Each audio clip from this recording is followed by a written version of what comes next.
Thank you very much, Mr.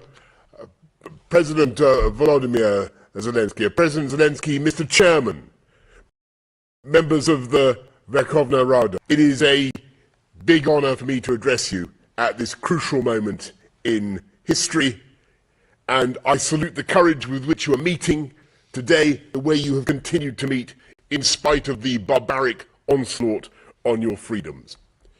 Day after day, missiles and bombs continue to rain on the innocent people of Ukraine. And in the south and the east of your wonderful country, Putin continues with his grotesque and illegal campaign to take old Ukrainian soil. And his soldiers no longer have the excuse of not knowing what they are doing. They are committing war crimes. And their atrocities emerge wherever they are forced to retreat, as we've seen at Irpin, at Hostomel, and many other places. And we in the UK will do whatever we can to hold them to account for these war crimes. And in this moment of uncertainty, of continuing fear and doubt about the future, I have one message for you today. Ukraine will win.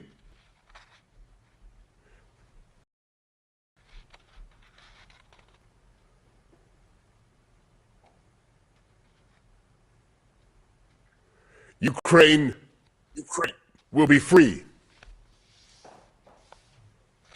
And I'll tell you why I believe you will succeed, dear members of the Rada.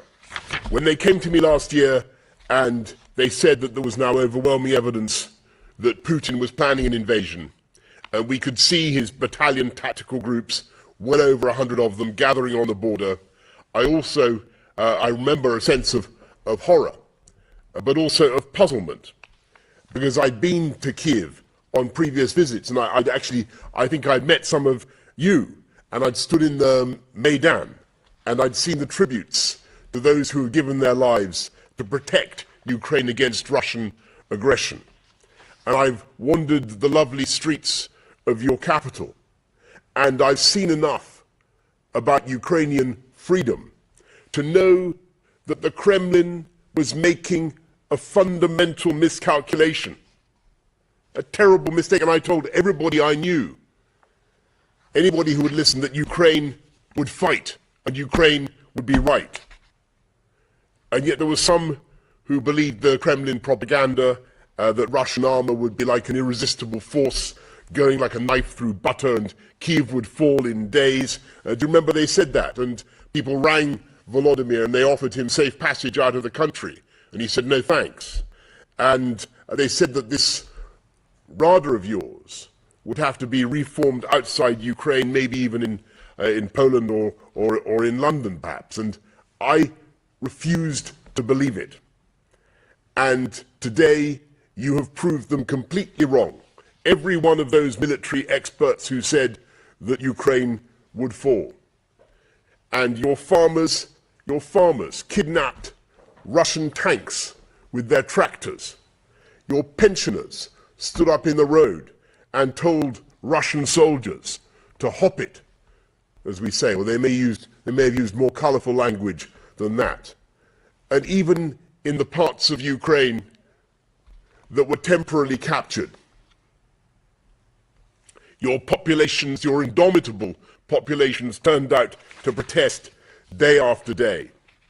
And though your soldiers were always outnumbered, 3-1 it is now, they fought with the courage and the energy of lions. And you've beaten them back from Kiev. You have exploded the myth of Putin's invincibility. And you've written one of the most glorious chapters in military history and in the life of your country. The so-called irresistible force of Putin's war machine has broken on the immovable object of Ukrainian patriotism and love of country.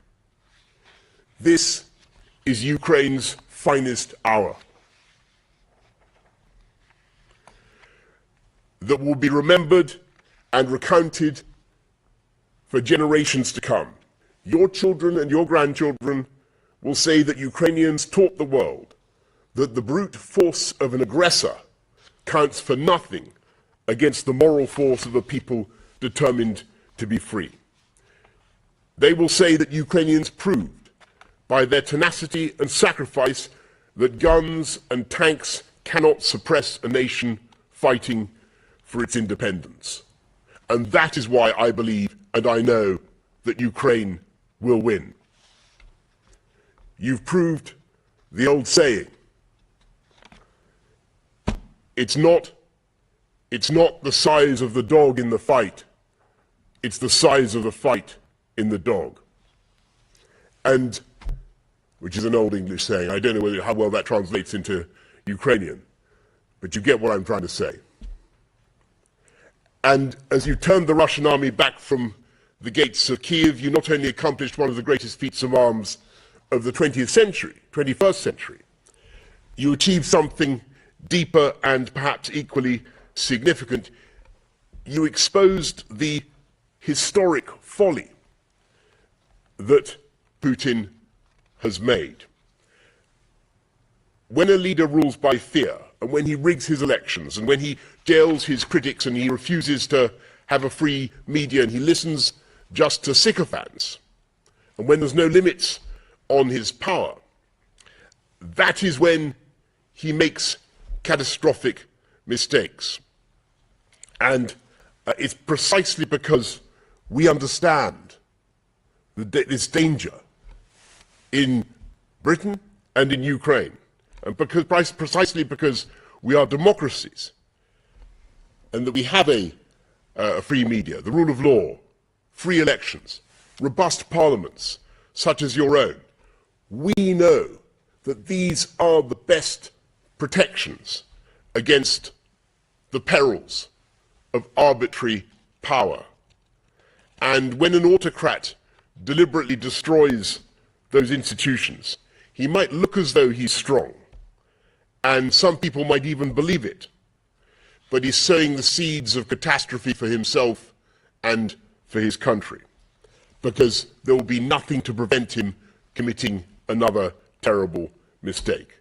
Putin's mistake was to invade Ukraine, and the carcasses of Russian armor littering your fields and streets are monuments not only to his folly, but to the dangers of autocracy itself. And what he has done is an advertisement for democracy. On a day when Putin thought he would be in charge of Kiev, I had the honor of being able to visit your wonderful city, and I saw the defiance of the people of Ukraine. And I know so much about the terrible price that Ukrainians have paid and are paying for your heroism. Today, at least one Ukrainian in every 4 has been driven from their homes. 2/3 of all Ukrainian children are now refugees, whether inside the country or elsewhere. So no outsider like me can speak lightly about how this conflict could be settled if only Ukraine would relinquish this or that piece of territory, or we find some compromise for Vladimir Putin. And we know what happens to the people who are left behind in the clutches of this invader. And we who are your friends must be humble about what happened in 2014. Because Ukraine was invaded before, for the first time, and Crimea was taken from Ukraine. And the war in the Donbass began. And the truth is that we were too slow to grasp what was really happening. And we collectively failed to impose the sanctions then that we should have put on Vladimir Putin. And we cannot make the same mistake again. And it's precisely because of your valor, your courage, your sacrifice, that Ukrainians now control your own destiny. And you are the masters of your fate. and no one can or should impose anything on Ukrainians. And all I will say is that we in the UK will be guided by you, and we are proud to be your friends. And I'm proud that our ambassador, Melinda Simmons, is back in Kyiv. I know you know Melinda, to reopen our embassy. And in January, of course, as you were kind enough to say, Mr. Chairman, just before Putin launched his onslaught, we sent you plane loads of anti-tank missiles, the NLAVs, which I think have now become popular in Kiev and elsewhere. And we have intensified that vital effort, working with dozens of countries, helping to coordinate an ever bigger supply line. And we're sending many thousands of weapons of every kind, including tanks now and armoured vehicles. In the coming weeks, we in the UK will be sending you Brimstone anti-ship missiles and Stormer anti-aircraft systems. And we're providing armoured vehicles to evacuate civilians from areas under attack and protect officials, as what Volodymyr mentioned to me in our most recent call, protect officials while they maintain critical infrastructure. I can announce today from the UK government a new package of support totaling £300 million, including radars to pinpoint the artillery bombarding your cities, heavy lift drones to supply your forces, and thousands of night vision devices. We will carry on supplying Ukraine alongside your other friends with weapons, with funding and humanitarian aid until we have achieved our long-term goal, which must be so to fortify Ukraine that no one will ever dare attack you again. Here in the UK, in my country, you will see Ukrainian flags flying everywhere, from church spires and in shop windows. You see Ukrainian ribbons on the lapels of people up and down the country. And there are many reasons why your country has evoked such astonishing sympathy in the British people. It's a conflict that has no moral ambiguities or grey areas. This is about the right of Ukrainians to protect themselves against Putin's violent and murderous aggression. It's about Ukraine's right to independence and national self-determination against Putin's deranged imperialist revanchism.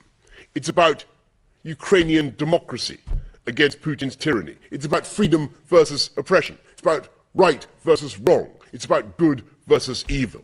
And that is why Ukraine must win.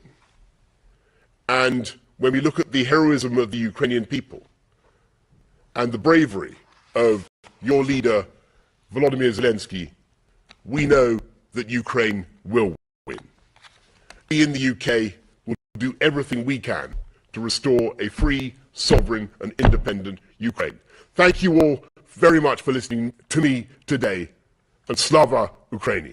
Thank you.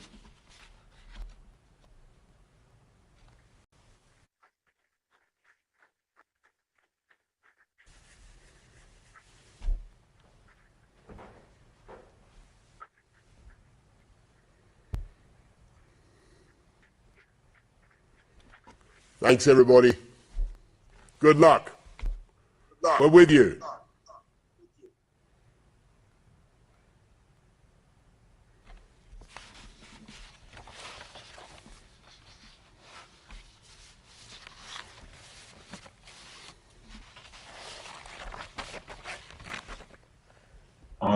The floor.